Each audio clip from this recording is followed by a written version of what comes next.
সরকারি চাকরিজীবীদের কাঙ্ক্ষিত নতুন বেতন কাঠামো নিয়ে নতুন করে সংশয় তৈরি হয়েছে।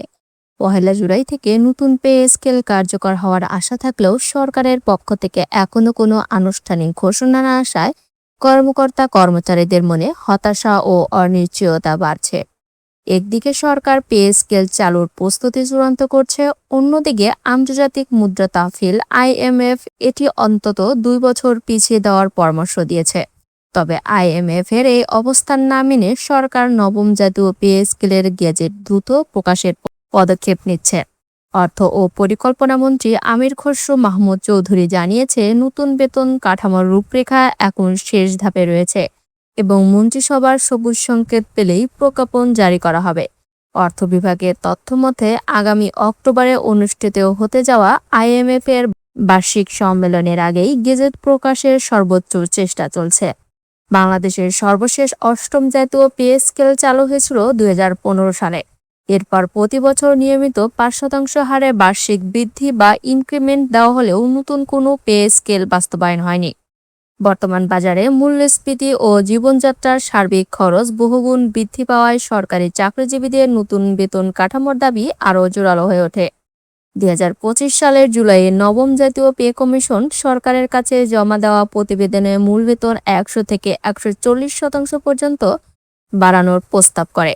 এতে সর্বনিম্ন মূল বেতন 8,250 টাকা থেকে 20,000 টাকা এবং সর্বোচ্চ মূল বেতন 78,000 টাকা থেকে 1,60,000 টাকা নির্ধারণের সুপারিশ করা হয়েছিল। পরবর্তীকালে নতুন সরকার দায়িত্ব নিয়ে গত 21 এপ্রিল একটি স্বতন্ত্র পর্যালোচনা কমিটি গঠন করে। বর্তমানে এই কমিটির সুপারিশকেই চূড়ান্ত সিদ্ধান্তের ভিত্তি করা হচ্ছে। অর্থ মন্ত্রণালয়ের পরিসংখ্যান অনুযায়ী নতুন পে স্কেলের সুফল পাবেন প্রায় 15 লাখ সরকারি কর্মকর্তা কর্মচারী এবং কয়েক লাখ অবসরপ্রাপ্ত পেনশনভোগী।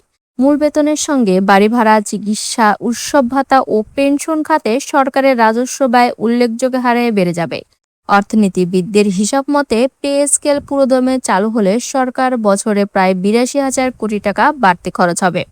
মূলত এই বিপুল অর্থ সংস্থান করতে গিয়ে যাতে বাজেট ঘাটতি ও মূল্যস্ফীতির উপর বাড়তি চাপ না পড়ে, সে কারণে IMF এটি 2 বছর স্থগিত রাখার পরামর্শ দেয়।